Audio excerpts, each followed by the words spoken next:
Welcome to conference coverage presented by ReachMD Radio on XM 160 and powered by Health Day, featuring the latest clinical information and research findings from the American College of Obstetricians and Gynecologists' 58th Annual Clinical Meeting, May 15th through the 19th, 2010 in San Francisco.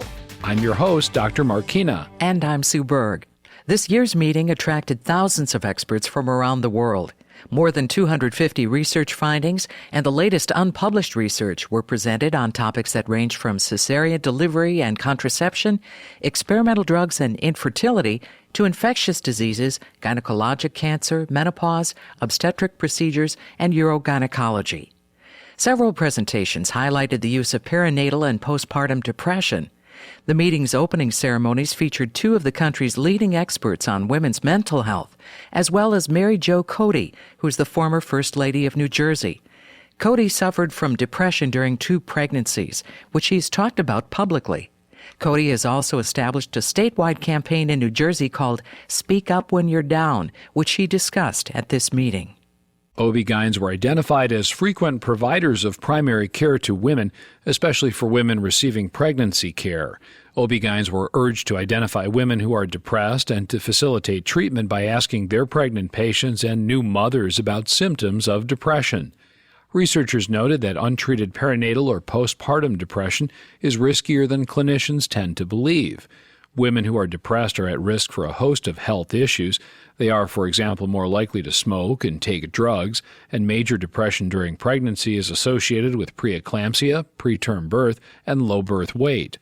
Maternal depression has also been linked with negative effects on infants' cognitive, neurologic, and motor skill development, as well as older children's mental health and behavior. In addition, presenters said that treatments for pregnant women suffering from depression appear to be more effective and the side effects less significant than previously found. Evidence-based treatment options for depression include psychotherapy and antidepressant medication, and other treatments are being studied for use in pregnancy, such as bright morning light therapy, acupuncture, and exercise. According to Dr. Catherine L. Wisner, who also spoke at the opening session, non-drug treatments are preferred by many pregnant women, but availability of accessible, acceptable, and affordable mental health intervention of any type is limited. Clinicians who implement a comprehensive disease management strategy for their patients may potentially reduce maternal disability and avert a new generation at risk. Significant research discussed at the meeting included a presentation on the emerging medical discipline known as oncofertility, the preservation of fertility options for women after cancer treatment. About 140,000 people under the age of 45 in the United States are diagnosed with cancer annually. But data is lacking on how many cancer patients face the loss of their fertility, since fertility outcomes depend on the course of the disease and treatment. Teresa K. Woodruff, Ph.D., delivered a lecture titled Oncofertility, the Preservation of Fertility Options for Young People with Cancer. Dr. Woodruff leads the Oncofertility Consortium at Northwestern University. The consortium counsels women with cancer about their fertility options by helping them monitor and potentially treat fertility loss during and after cancer treatment. The consortium also helps patients consider fertility-conserving measures before cancer treatment, such as freezing embryos or eggs, or newer options like ovarian tissue cryopreservation, in which ovarian tissue is frozen and can later be thawed and transplanted back into the woman's body. Ovarian tissue cryopreservation has so far resulted in about 20 live births around the world. However, researchers point out that transplantation presents the possible risk of reintroducing cancer cells back into the body, and it is not recommended for women who have a history of ovarian cancer, leukemia, or lymphoma. Among the prize-winning presentations at the meeting, first prize was awarded to a paper titled Optimal Time for Delivery in the Case of Preterm Premature Rupture of Membranes at 32 to 36 weeks and 6 days of gestation by researchers at the University of Connecticut Health Center. During their study, these investigators followed 191 newborn infants born of pregnancies with preterm premature rupture of the membranes. Gestation was as few as 34 weeks and as many as 36 weeks and 6 days. The researchers found that in cases of premature rupture of the membrane, delivery at 34.1 weeks of gestation would avoid 95% of composite morbidity. The second-place prize-winning paper was titled Improved Documentation After the Implementation of a Standardized Shoulder Dystocia Delivery Form by researchers at Beth Israel Deaconess Medical Center in Boston. For this study, 180 vaginal deliveries complicated by shoulder dystocia were compared with 80 deliveries after implementation of a shoulder dystocia delivery form. The researchers concluded that inclusion of a standardized shoulder dystocia delivery form in the delivery record statistically improved the rate of documentation of estimated fetal weight and head-to-shoulder delivery interval. The third prize paper, titled Sexual Behavior in Obese and Overweight Adolescent Females, evaluated the behavior of almost 22,000 females who participated in the 2003 to 2007 Youth Risk Behavior Survey. Researchers found that compared to girls of normal weight, obese and overweight girls were more likely to become sexually active before age 13, more likely to have more than 3 lifetime partners, and less likely to use any form of contraception. Researchers concluded that current educational practices are not addressing the needs of sexually active obese adolescents. 2 papers received this year's Donald F. Richardson Memorial Prize Paper Award. One was titled Post-Abortal Contraception, Evaluating the Safety and Efficacy of Immediate Post-Abortal IUD. This study followed 200 women who received an intrauterine device immediately following an abortion to prevent subsequent unwanted pregnancy, and compared their treatment with 400 women who chose another form of contraception. Investigators concluded from their findings that IUD was safe and more effective than other forms of contraception, and that the IUD should be available to eligible women at the time of abortion. The second Donald F. Richardson Memorial Prize-winning paper studied the effect on newborns of methadone treatment versus buprenorphine for opiate addiction during pregnancy. In some parts of the country, opiate addiction may be involved in as many as 21% of pregnancies. Methadone is considered the gold standard treatment for opiate addiction. Buprenorphine is widely considered safer for neonates, but its relative safety has not been well demonstrated.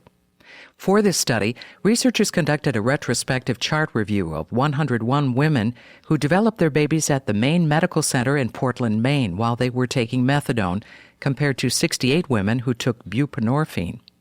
This is one of the largest population studies to date on the neonatal effects of methadone versus buprenorphine. The average neonatal abstinence syndrome score among the buprenorphine infants was over 10, compared with over 12 on the methadone group. Buprenorphine infants spent nearly half as many days on average in the hospital compared to methadone infants, and about 48% of buprenorphine infants required treatment compared with about 73% of methadone infants.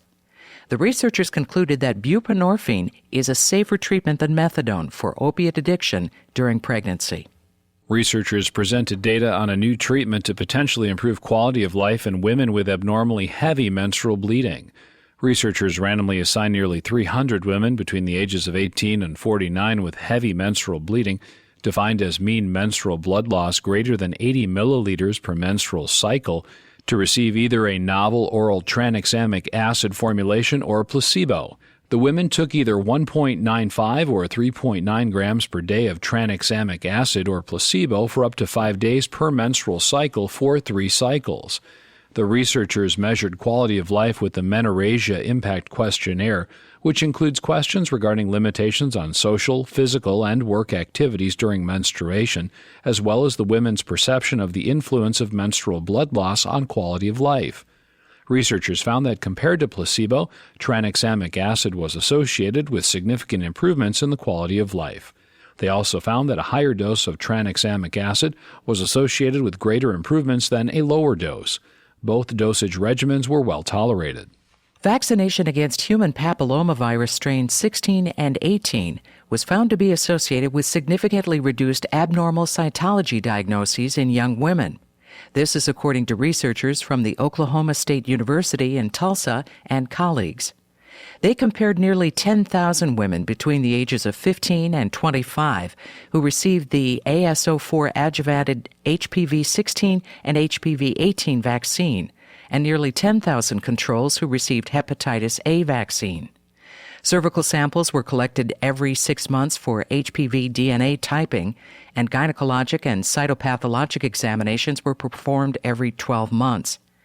The researchers found that the vaccines were associated with a 57% efficacy rate in preventing high-grade squamous intraepithelial lesions, or SIL. Further, the vaccines demonstrated a 67% efficacy rate in preventing low-grade SIL and a 56% efficacy rate against atypical squamous cells of undetermined significance associated with HPV-16 and HPV-18. Researchers also found that irrespective of HPV type found on cervical sampling, the vaccine was associated with about a 40% efficacy rate against high-grade SIL, a 14% efficacy rate against low-grade SIL, and an 8% efficacy rate for preventing atypical squamous cells of undetermined significance. The authors conclude that there are potential public health and cost benefits of the AS4 adjuvanted HPV-16 and HPV-18 vaccines. The medication flibanserin may be an effective treatment for premenopausal women with generalized acquired hypoactive sexual desire disorder. This was according to researchers who randomly assigned 1,300 women with a condition defined as bothersome decreased sexual desire to receive either flibanserin or placebo at bedtime every evening for 24 weeks. Participants rated their improvement using the 7-point Patient's Global Impression of Improvement scale, which ranges from 1, very much improved, through 4, no change, to 7, very much worse. A significantly higher proportion of the flibanserin group, about 48%, reported feeling very much improved, or minimally improved, compared to 30% in the placebo group, who similarly rated their improvement. All three of these grades of improvement were considered by researchers to represent a meaningful benefit. The authors concluded that a higher proportion of women who received flibanserin reported a meaningful benefit from use of the study medication compared with those in the placebo group. Over 40% in the flibanserin group reported meaningful benefit versus about 25% in the placebo group. The study was funded by the pharmaceutical company Boehringer Ingelheim, which manufactures the drug flibanserin. Research was presented at the meeting on the rates of treatment success among women with stress incontinence who received retropubic or transobturator midurethral slings. The study was also published online May 17th in the New England Journal of Medicine to coincide with the meeting. Researchers randomly assigned nearly 600 women to receive either a retropubic or transobturator midurethral sling. The majority of these women, 565, completed the year-long assessment. Objectively assessed successment of the treatment was measured by negative stress tests, a negative test pad, and no retreatment at 1-year follow-up. The researchers found that rates of treatment success were about 80% in the retropubic sling group and 77% for the transobturator sling group.